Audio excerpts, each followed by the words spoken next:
we're going to go with episode 16 of our Bloodborne series. We're going to be painting a treasure chest. I decided just to kind of do a couple little things. Now, this is a Kickstarter exclusive, and you can apply this painting technique to basically any mini treasure chest. It doesn't have to be specifically from this game, but I'm doing it for here. Just a quick and easy Tuesday or Monday, whatever day this is, video I'm going to do.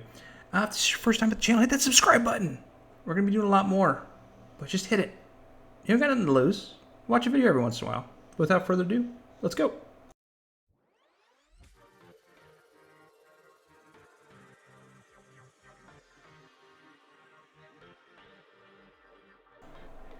Obviously, the first thing you're going to do is you're going to scrape up all those nasty mold lines and resin little pieces right there that I'm using a tool with.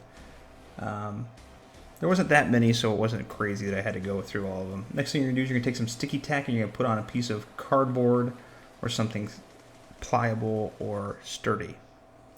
After you're done putting them all onto the cardboard, we are going to take some Chaos Black spray paint, obviously in a well-ventilated area. This is going to be my garage. And we are going to spray the entire miniature down with this. We're going to be creating a zenithal highlighting. If you don't have this specific color, it doesn't matter. We're just using black and white. Once the black is completely coated, we are going to be using some Corax white spray paint just from above, just to hit it from above.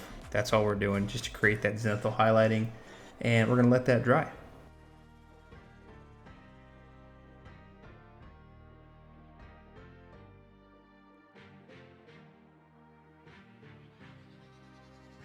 The first base color we're going to be using is Leadbelcher. If you don't have specific Citadel paints, just use whatever's comparable. This is your basic silver with a hint of black to it. It's a darker silver. It is like peanut butter and jelly of silver for Citadel paints. So we're going to be hitting all of our little metal pieces. So this is the inside of every, basically around the wood areas. We're doing this first because we're going to be using some other colors next, and if you make it a little sloppy, you get it on the other portions, it's not a big deal at all.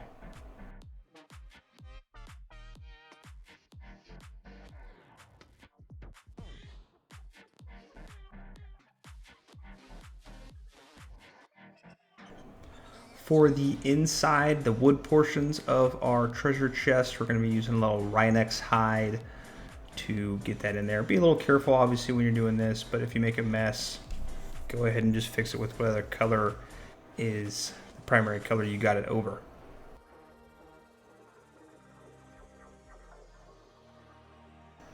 For all of our golden metal pieces on the outside, we're going to be using a little Retributor Armour. This is the basic gold for Citadel paints. Again, if you don't have this, it's not a big deal, but we're going to be going over this. Obviously, take your time. This is going to be very time-consuming, especially if you're painting all of them at once. And I think there was 6 in the Kickstarter exclusive, so just do that. While you're taking a break, if you already have to take a break, head over to our Instagram at nerd.nights, where we're always posting new things and coming up with new ideas. I like to interact and see the photos that everybody paints and sends them to me. For the cloth or the cape, whatever's in there, I'm going with Mephiston Red. I wanted to do the red because red is a very bright color. You can do blue or green or whatever you feel like. It doesn't have to be necessarily red, but this is what I am going with.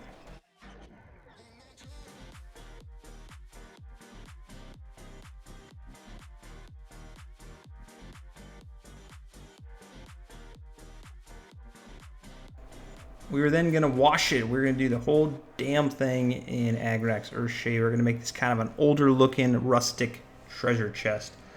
As you can see, I took some sticky tack and I posted it, or put it on top of an old spray paint can cap.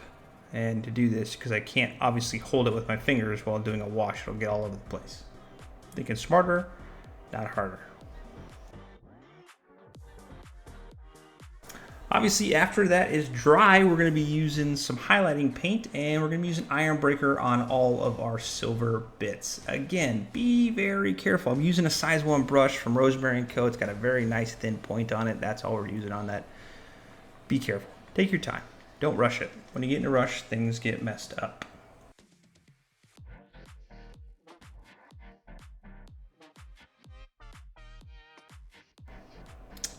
For our gold bits, we're just going to be doing one highlight of Liberator Gold. Again, just be a little careful. This is a very subtle highlight if you're using the Citadel paints. It's not overly crazy, but it mixes well. It just brings out the brightness of our gold and it makes it look just a little fancy.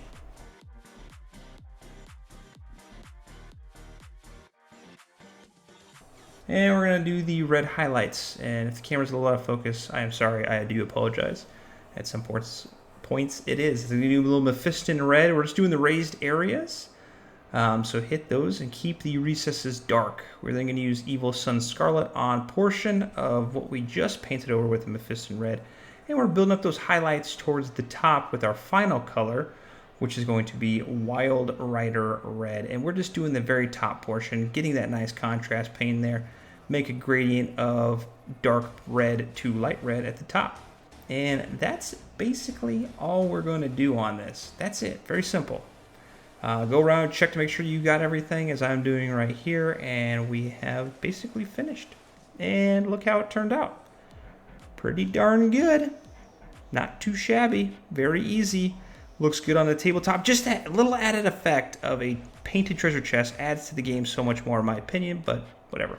Hey, thank you for watching. If you're not a subscriber, please do subscribe. Send me a picture of what you painted on Instagram. I love seeing photos. Thank you so much, and I'll see you in the next one. Paint on.